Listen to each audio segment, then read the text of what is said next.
Bertemu kembali. Fokus antarabangsa dimulakan dengan perkembangan tunjuk perasaan di utara India. Keganasan berterusan pada hari kedua hari ini menyaksikan penunjuk perasaan membakar beberapa stesen kereta api serta memusnahkan kedai dan kenderaan di beberapa kawasan di negeri Haryana.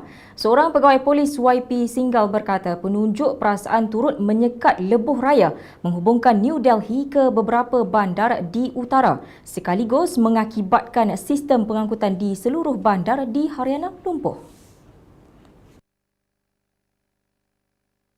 Susulan tragedi itu, polis sudah diarahkan untuk menembak sesiapa yang mencetuskan keganasan tanpa perlu memberikan amaran. Menurut laporan, penunjuk perasaan terbabit terdiri daripada kasta rendah komuniti pertanian Jat yang menuntut faedah dan pampasan di peringkat kerajaan persekutuan dan negeri, termasuk jaminan jawatan dalam perkhidmatan kerajaan serta peluang memasuki universiti tanpa memilih kasta. Sebelum ini, penunjuk perasaan dari masyarakat Jat juga dilaporkan telah memusnahkan saluran sumber air utama ke ibu negara India, Delhi. Pegawai kerajaan Delhi berkata susulan kemusnahan itu, bekalan air sedia ada di bandar Haryana itu hanya mampu bertahan sehingga Ahad, sekaligus memaksa pihaknya mengumumkan penutupan semua sekolah pada Isnin.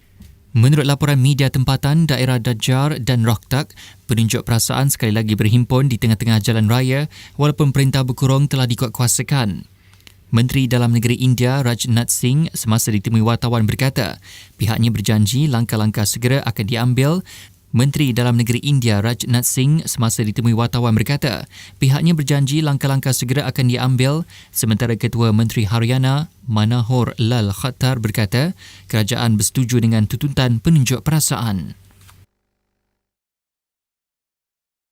Dan sementara itu, di New Delhi, 8 keluarga Malaysia yang berdaftar dengan Suruhanjaya Tinggi Malaysia dilaporkan selamat ketika rusuhan di negeri Haryana, India semakin buruk. Menurut Suruhanjaya Tinggi Malaysia di sana, dalam tempoh 24 jam yang lepas, jumlah kematian meningkat kepada 9 orang dan lebih 100 orang cedera. Seorang pegawai berkata nasihat telah dikeluarkan kepada semua rakyat Malaysia yang berada di bandar Gurgaon, iaitu kira-kira 45 minit perjalanan dengan kenderaan dari New Delhi, supaya mengelak daripada pergi ke kawasan yang dilanda rusuhan.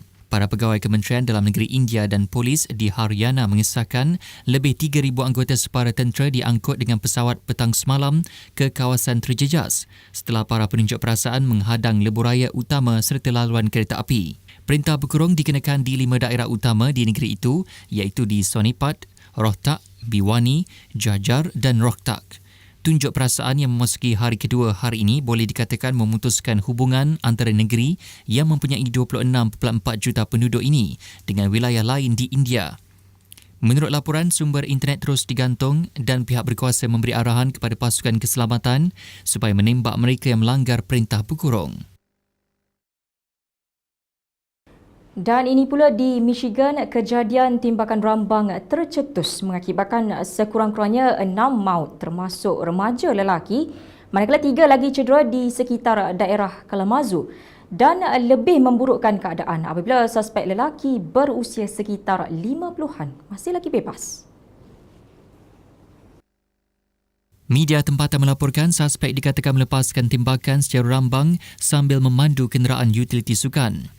Timbalan Sheriff Daerah Kalamazoo, Paul Matias berkata, suspek melepaskan tembakan sesuka hati mensasarkan restoran Cracker Barrel di bandar Texas dan 2 lagi di premis pengedar silai Kia menyebabkan 4 terbunuh. Identiti mangsa juga belum dikeluarkan, namun media tempatan berkata, seorang daripada mangsa adalah budak lelaki berusia 8 tahun. Ketika ini, pihak berkuasa sedang menyiasat motif tembakan rambang berkenaan selain mengenal pasti identiti mangsa. Sementara itu, di Kepulauan Pasifik, 5 terbunuh dan harta benda musnah selepas taufan melanda Kepulauan Fiji semalam.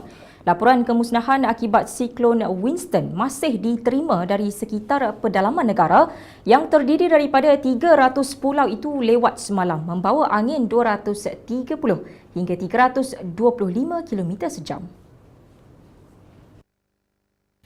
Perdana Menteri Fiji Frank Bainimarama yang mengesahkan angka kematian itu berkata pegawainya sedang berusaha untuk menilai dan menangani kerosakan di kawasan maritim itu. Katanya selepas beberapa jam dilanda angin kencang dan hujan lebat, kediaman rosak, bekalan elektrik, air dan talian komunikasi terputus di seluruh negara yang mempunyai hampir 900,000 penduduk itu. Namun, Ibu Negara Suva dilaporkan terselamat selepas ribut bertukar arah di saat akhir. Orang ramai memajiri 758 pusat pemindahan sejak semalam, manakala pelancong berlindung di dewan dan bilik persidangan hotel sekitar kawasan pantai. Pejabat Pertubuhan Bangsa-Bangsa Bersatu bagi Penyelarasan Hak Ehwal Kemanusiaan OCHA berkata, pasukan tindakan kecemasan sudah bersiap sedia tetapi belum ada permintaan dari Baini Marama. Susulan tragedi itu, syarikat penerbangan Virgin Airlines dan Jetstar semalam menggantung penerbangan di lapangan terbang antarabangsa Fiji, termasuk syarikat penerbangan rasmi yang menggantung semua penerbangan. Teruskan mengikuti Fokus hari ini esok di waktu yang sama dengan paparan yang lebih menarik, tepat dan terkini. Saya Deti Zaidi. Dan saya Naim Hashim. Assalamualaikum. Sejahtera Malaysia.